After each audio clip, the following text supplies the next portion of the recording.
Hey, what up, Long Beach? Welcome back to the 562.org. It's Tyler. And Mike, in this high school track video is brought to you by Naples Rib Company, and all of the 562's Wilson coverage is brought to you by Joel Batonio.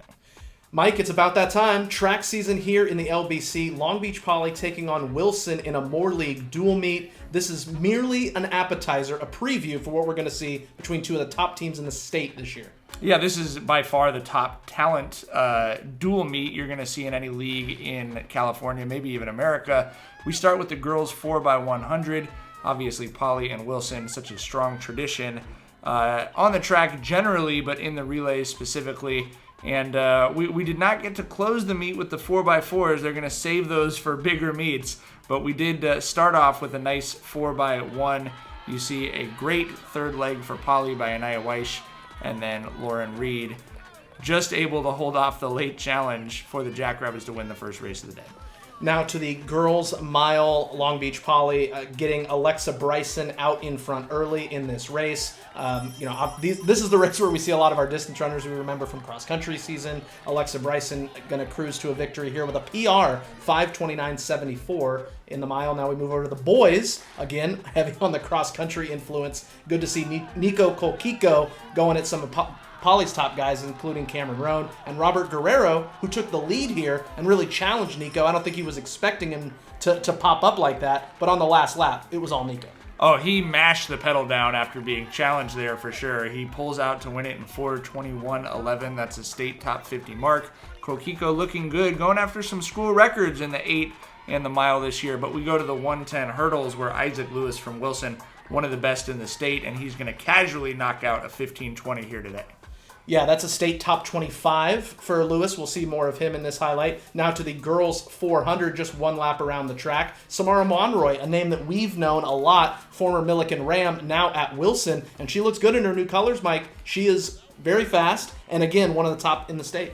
You know, you put any color jersey you want to on Samara Monroy, and she is going to be a quarter-mile threat. She takes that one easily in 56.08, a state top 10. We go to the boys 400. Jalen Knox knows this event inside and out, frontwards and backwards, Tyler. And no matter what direction the shorts are pointed, he is pointed towards the finish line. He is going to knock out a state top 10 time of 48.22 in this event, as he's able to hold off Lewis here at the end. Yeah, and a lot of fun battles to come between, these guys for Poly and Wilson, obviously league finals, and then CIF and state. Like, they're going to see each other a lot, like we said, just kind of an appetizer here at Poly in the girls 100 as we get Sprinty and Anaya Weish going to win this one for Poly there in the middle. 12:09 is her time. That's a state top 25 as the Jackrabbits had the top finishers in that race, always strong in the sprints historically. To the boys 100. It's going to be, this is our football race, and it's a football guy, Dalen Austin, going to get the win for Long Beach Poly. Make a wish. That's 11:11. Future DB All-American, definitely very bright future on the gridiron, but nice to see him running track. We go to the 800, by far the best race of the day. Two of the best in the state with Marcel Francis Mitchell, our guy MCM, but a great challenge from Zy Ricks of Long Beach Poly, a sophomore. Again, these are two of the best in California.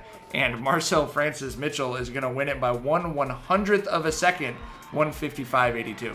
Girls 300 hurdles, that's Kennedy Reed for Long Beach Poly out in front, taking the victory in 45.06. That is a state top 10 time for Reed. And if you can read there, you can read here. It's a different Reed. It's Lauren Reed in the girls triple jump. She doubled in the jumps. So long and triple won both of those, as that's a 37.5 for her to win the triple, and she is a great jumper. We're going to see a lot of her in the field coming up the rest of the year. Also scored points in the sprints.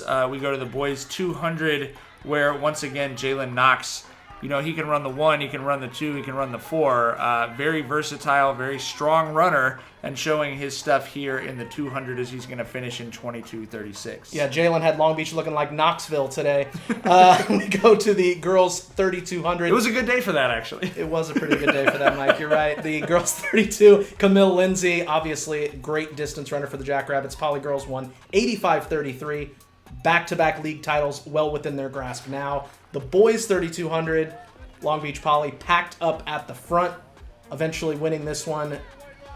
Would be Robert Guerrero, as the top 4 are all Jackrabbits. That would clinch the title for Poly 72-41. A 26th straight league title is what they're looking for. And then everything is prelude to league finals, April 29th, right back here at 1600 Atlantic. And certainly a lot to go here in the Moore League season, but obviously Poly winning the battle against the other top team in the league says a lot about that league title. But we cannot wait to bring you the next couple months of track coverage right here at the 562.